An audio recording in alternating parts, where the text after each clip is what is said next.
Eu quero compartilhar com vocês a Santíssima Palavra de Deus. Aleluia. E só lembrando que a Palavra de Deus merece nossa reverência, não merece? Glória a Deus. Como foi dito, nós estamos aqui nesta manhã em um dos cultos mais importantes da igreja cristã. Amém, Deus. É o culto de celebração da Santa Ceia de nosso Senhor e Salvador Jesus. Aleluia. A ceia do Senhor é uma celebração que nos faz olhar para algumas direções diferentes. Eu quero falar com vocês sobre esse assunto tão importante, para onde a ceia, a celebração da ceia do Senhor nos faz olhar. Em primeiro lugar, eu quero dizer que a ceia do Senhor nos faz olhar para a cruz de Cristo. E quando falamos sobre a cruz, estamos falando no sofrimento e na morte de Jesus. Mas a ceia do Senhor, em segundo lugar, ela nos faz olhar para a ressurreição de nosso Senhor Jesus Cristo. E a ressurreição de Cristo garantiu a nossa ressurreição. Amém. Em terceiro lugar, a celebração da Santa Ceia nos faz olhar para dentro de nós mesmos, numa reflexão de autoexame. Aleluia. E em quarto e último lugar, a celebração da ceia do Senhor nos faz olhar para o futuro, para a volta de nosso Senhor e Salvador Glória a Deus. Jesus.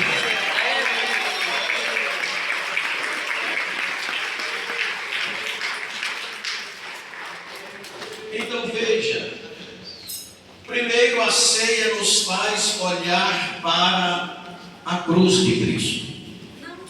A cruz é o centro da mensagem cristã.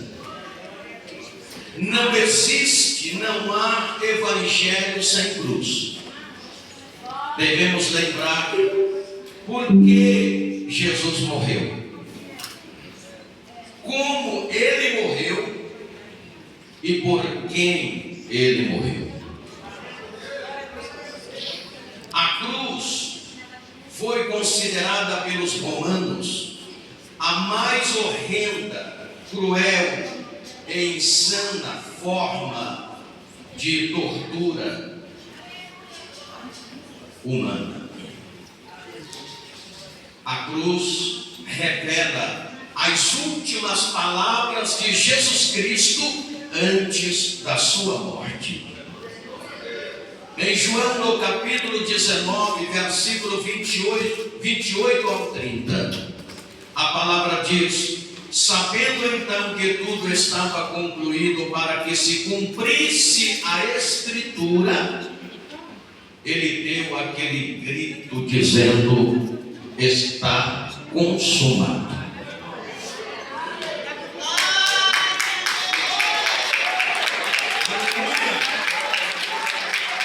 Está consumado, significando que a obra da nossa redenção foi consumada na cruz. A nossa redenção, ela foi projetada mesmo antes da criação do mundo, segundo a presciência de Deus. Ela foi explícita no Éden depois da queda. Em Gênesis capítulo 3, versículo 15, quando Deus disse: da semente da mulher nascerá um, que será ferido no calcanhar, mas ele pisará e esmagará a cabeça da serpente. Aleluia.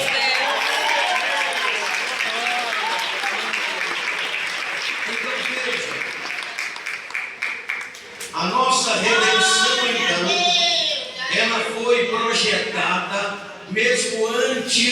de Deus criar o universo, ela foi explícita lá no Éden após a queda, em Gênesis 3:15, e ela foi consumada na cruz, quando Jesus deu o grito: está consumado.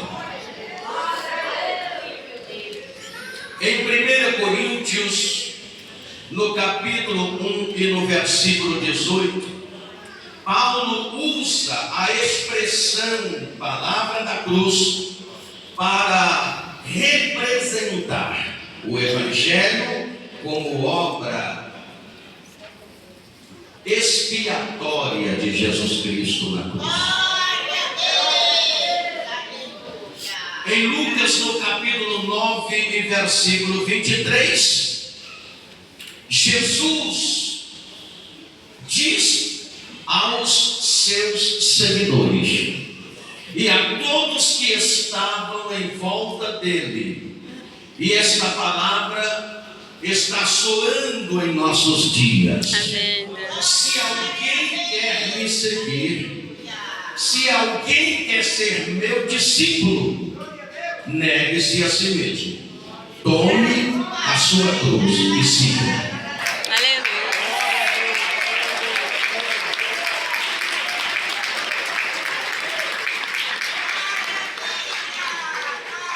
O problema hoje é que muita gente quer um evangelho sem cruz. Muitos crentes querem um evangelho sem cruz. Mas eu disse para vocês que não existe evangelho sem cruz.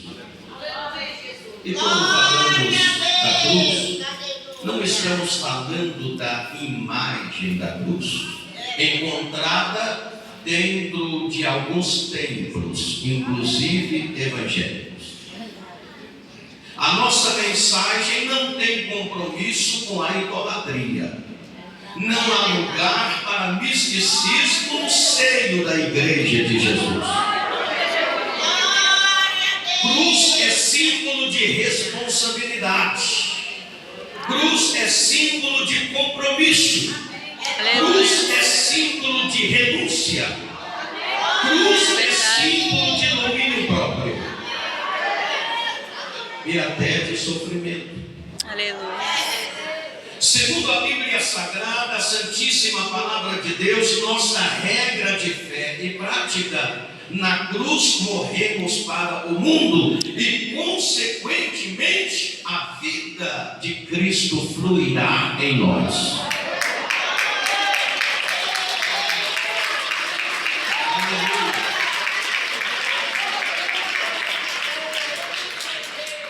Na cruz, perdoamos os nossos irmãos. Na cruz, amamos sacrificialmente. É verdade. Na cruz, o paraíso é aberto até mesmo para criminosos convertidos e arrependidos. Na cruz, consumamos a obra para Deus com grandes brados de vitória. Na cruz, aceitamos sem questionamento as zombarias, os escárnios e as perseguições. Na cruz, enfrentamos e vencemos os touros de Bazã e os cães dos Salmos 22:12. A Bíblia fala em Tito, no capítulo 2 e no versículo 11: a graça de Deus se há manifestado, trazendo salvação, ensinando-nos que, renunciando à impiedade. Veja bem que a graça aponta para a cruz que temos que levar. Deixa eu falar outra coisa para vocês. Muitas pessoas, muitos crentes hoje enxergam a cruz de Cristo com curiosidade apenas, como um espectador. Somente isso. Muitos sentam nos bancos das igrejas, ouvem a pregação da palavra da cruz, assistam os cultos e voltam com o mesmo vazio espiritual. Isto porque são apenas espectadores. Acham que a cruz não lhe pertence, porque a cruz requer responsabilidade e comprometimento. Há pessoas que não querem nem mesmo que seus nomes constem no rol de membro da igreja. Quanto mais tomar a sua cruz, colocar nos ombros para seguir a Jesus. A cruz de Cristo para os fins espirituais que Deus tem revelado não pode apenas ser objeto de curiosidade. Jesus foi muito claro quando ele disse: se alguém quer vir após mim, se alguém quer me seguir. E olha que ele estava falando com pessoas que já eram seguidoras dele. Ele disse: se alguém quer me seguir de verdade, se alguém quer ser meu discípulo, negue-se a si mesmo. Renuncie-se a si mesmo. Tome a sua cruz e siga-me. Aleluia, glória, bendito é o nome de Jesus. Então, senhores, a celebração da Santa Ceia nos faz olhar para a cruz, nos faz entender que há uma cruz no cristianismo para levar. E há sofrimento, há perseguição, há dificuldade. Mas ele disse: no mundo tereis aflições, tende bom ânimo, eu venci o mundo.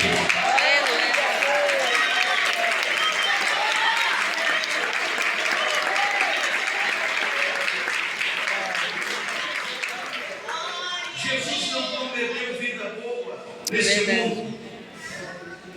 Jesus não prometeu vida banhando-se em água de rosas nesse mundo. Não, ele disse que no mundo teríamos aflições, seríamos perseguidos, afrontados. Certo dia ele disse aos seus discípulos: eu vos envio como ovelhas no meio de lobos. Depois ele disse: olha, o mundo não vai entender vocês, porque vocês não são do mundo.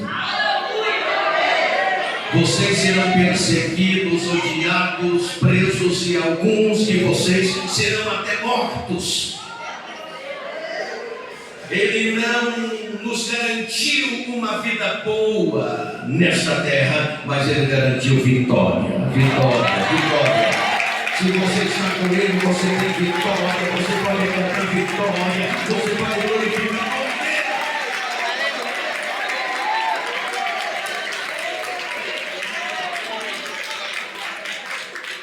Leve a sua cruz.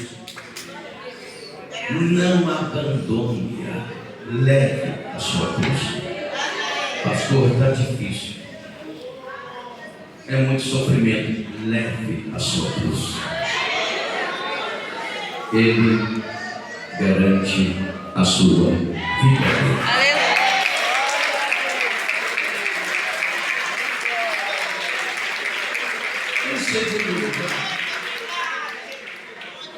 Em segundo lugar, a celebração da ceia do Senhor nos faz olhar para a ressurreição de Cristo. A ressurreição de Jesus Cristo garantiu a nossa ressurreição. A ressurreição de Cristo garantiu a nossa esperança, garantiu a nossa pregação, garantiu-nos o Espírito Santo. O apóstolo Paulo Paulo, ele disse em 1 Coríntios, no capítulo 15 e no versículo 14, ele disse assim: se Cristo não houvesse ressuscitado, seria vã a nossa pregação, seria vã a nossa fé, e seríamos considerados como falsas testemunhas de Deus. Se Cristo não houvesse ressuscitado, o Espírito Santo não teria vindo, e a igreja sem o Espírito Santo seria uma igreja fracassada, sem brilho, sem unção, sem a presença de Deus. E uma igreja fracassada, sem brilho, sem unção e sem a presença de Deus, seria uma igreja mecanizada. Pode até haver pregação bonita, enfeitadas e com frases de efeitos, mas seria tudo uma coisa mecânica, uma coisa sem brilho, sem expressão e sem Deus.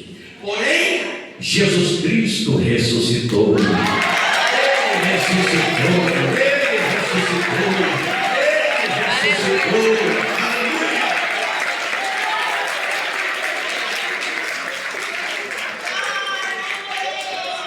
Ele ressuscitou. A nossa pregação não é vã, a nossa fé não é vã.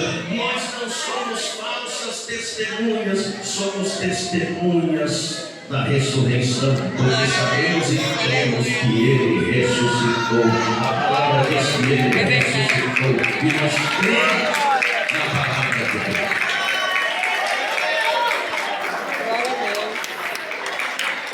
Em terceiro lugar,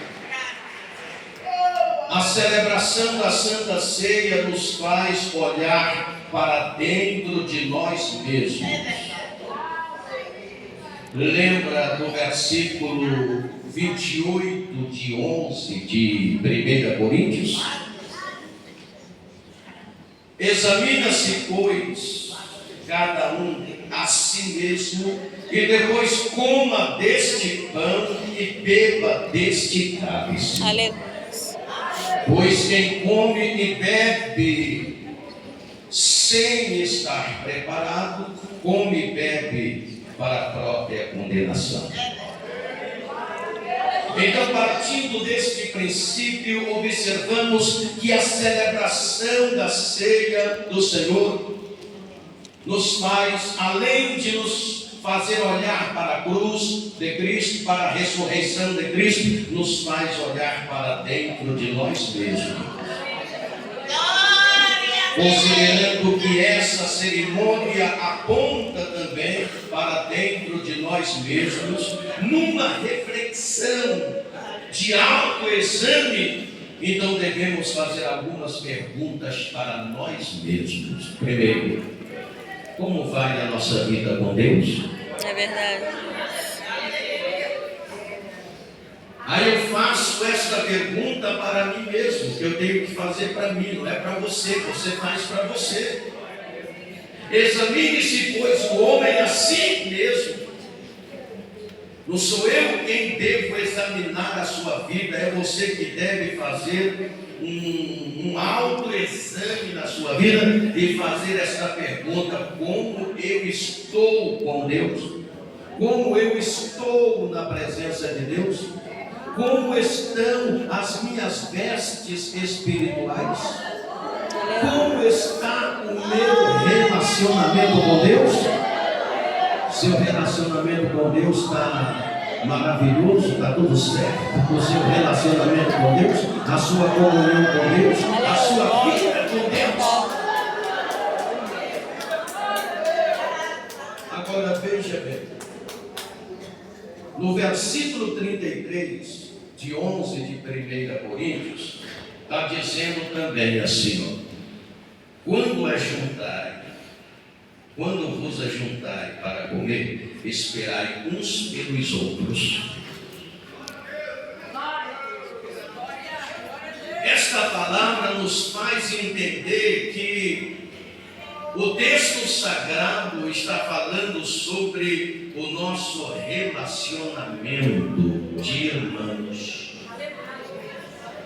E seu relacionamento com os irmãos? Como Deus. Como está? A nossa comunhão entre nós, o relacionamento entre nós, entre eu e você, entre você e ela, entre você e ele. A Bíblia Sagrada fala, o apóstolo João diz que aquele que diz que está em comunhão com Deus e aborrece o seu irmão, está mentindo, pois não está falando a verdade. Deus.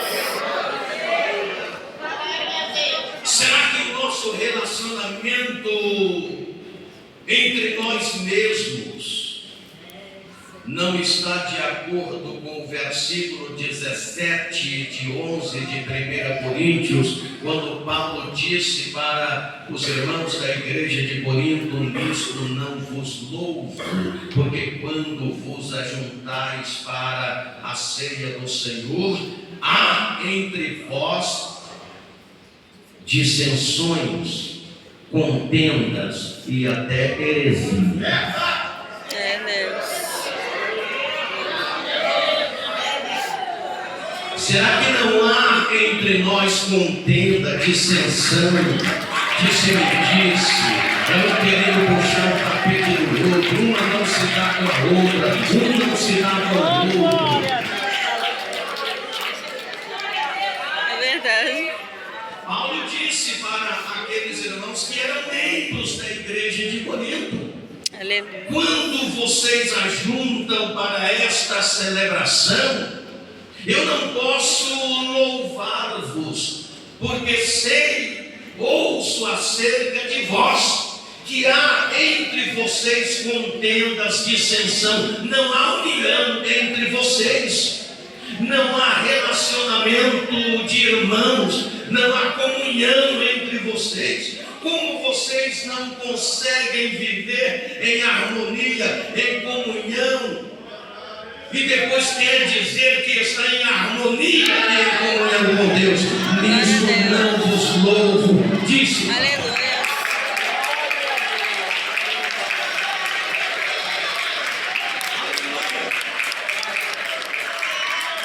Aleluia, louvado seja Deus.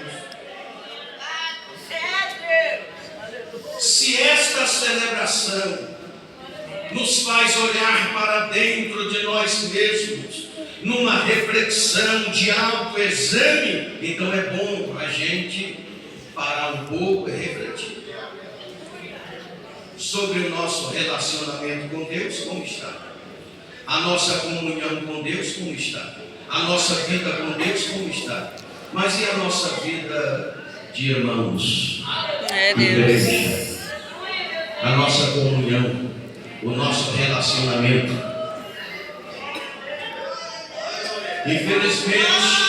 Infelizmente, dentro das igrejas, é um querendo arrancar o pescoço do outro. É verdade, Deus. Isso não nos louva. É verdade. É um querendo a derrota do outro.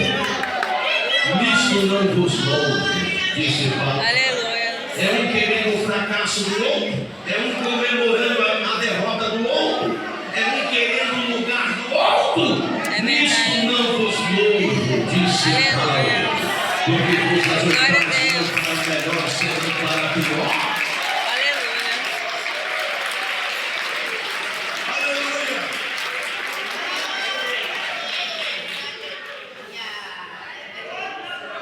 Esta palavra fica para a vossa reflexão. Aleluia. Mas em quarto lugar, para encerrar, a celebração da ceia do Senhor nos faz olhar para o futuro, Aleluia. para a vinda de nosso Senhor Jesus Cristo. Glória a Deus. Aí é o texto que lemos, versículo 26 de 11 de 1 Coríntios. É o texto, é o versículo que lemos. Porque todas as vezes que comerdes este pão e beberdes o cálice do Senhor, anunciais a morte do Senhor até que venha. A ceia nos faz olhar para o futuro, para a vinda de nosso Senhor Jesus Cristo. A ceia nos convida a olhar para o futuro. Cristo voltará. Aleluia. Mas não no corpo de sua humilhação, mas como realmente Ele é.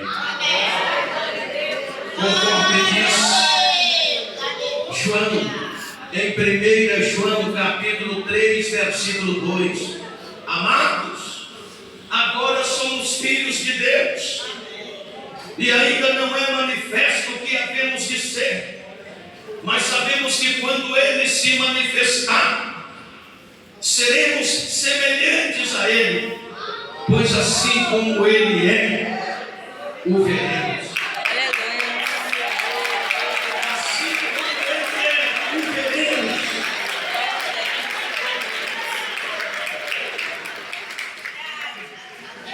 Tem gente preocupada.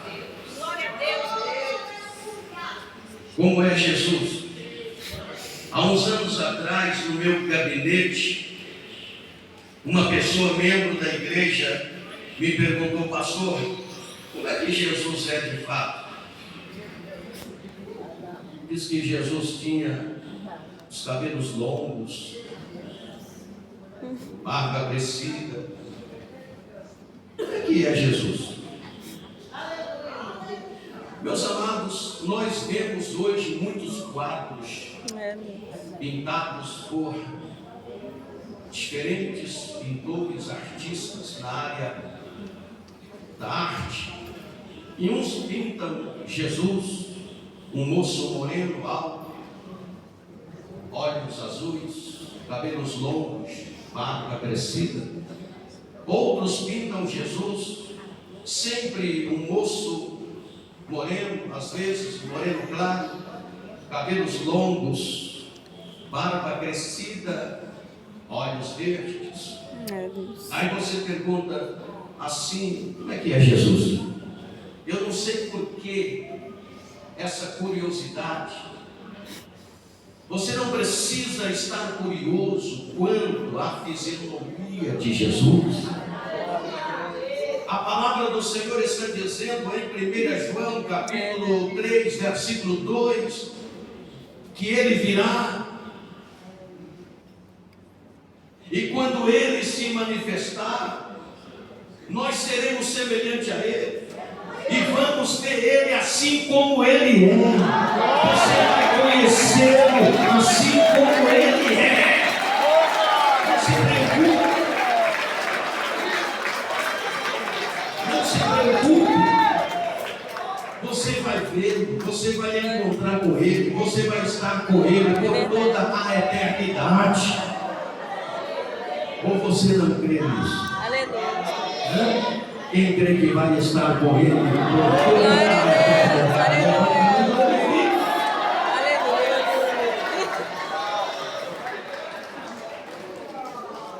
Então não precisa você ficar preocupado. Será que Jesus era mesmo ou é mesmo como se pintam acerca dele? Um moço moreno, alto, olhos azuis ou verde, cabelos longos, barba comprida. Será que Jesus é assim mesmo? Esquece disso. Você vai ver, a palavra diz que ele virá. E ele vai se manifestar assim como ele é. Assim como ele é.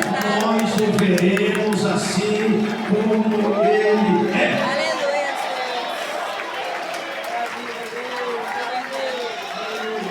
Glória a Deus. Diga comigo, ele vem. Ele vem. Nessa ocasião, todos os que morreram crendo nele, convertidos, serão ressuscitados. Glória a Deus. Como disse Paulo em 1 Coríntios capítulo 15, versículo 52. Num momento, num abrir e fechar de olhos, ante a última trombeta, É Deus. porque a trombeta soará e os mortos ressuscitarão incorruptíveis É verdade. e nós seremos transformados. Glória a Deus.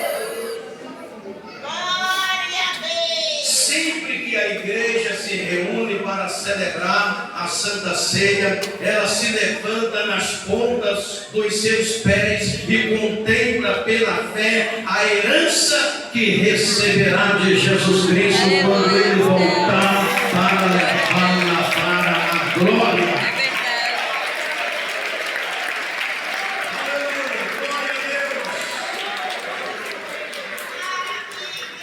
Porque sabemos que Ele vai voltar. Ele disse que Ele vai voltar. A palavra do Senhor diz que Ele vai voltar. Em Apocalipse capítulo 3, versículo 11, Ele disse que vem. E Ele vai vir. É Deus. Os anjos anunciaram que Ele vem. Em Atos capítulo 1, versículo 11. O apóstolo Pedro, em sua segunda epístola, capítulo 2, versículo 10, também afirmou que Ele vem. O apóstolo Paulo, nas várias cartas que ele escreveu, uma delas é Tessalonicenses 4,16, 1 Tessalonicenses, ele disse que Jesus vem. João, no capítulo 14, disse que Ele vem. Não se turbe o vosso coração, porque Ele vem. Glória a Deus. Aleluia. Estudiosos da Bíblia Sagrada afirmam haver cerca de 1863 afirmação bíblica que Cristo vai voltar. Cerca de 1863 afirmações bíblicas de que Ele, Jesus, vai voltar. Aleluia. Glória a Deus. Aleluia. Olha, entre os cristãos primitivos, a volta de Jesus Cristo era tão esperada que eles saudavam uns aos outros dizendo: Maranata, vem Jesus. Aleluia. Ele vem. E se você acreditar que Ele vem, Ele vem.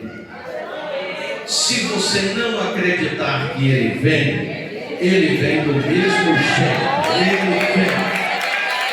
Ele vem. Aleluia. Então a celebração da ceia nos faz olhar para o futuro. Aponta que Jesus vem. Portanto, esta é uma das mais importantes celebrações da Igreja Cristã. Aleluia. Que nos faz olhar para essas direções diferentes. Nos faz olhar para a cruz de Cristo. Nos faz olhar para a ressurreição de Cristo. É verdade. Nos faz olhar para dentro de nós mesmos numa reflexão de autoexame e nos faz olhar para o futuro, para a volta de nosso Senhor e Salvador Jesus. Que Deus abençoe vocês. Deus abençoe. Deus abençoe. Aleluia. Glórias ao nome de Jesus. O Senhor está presente.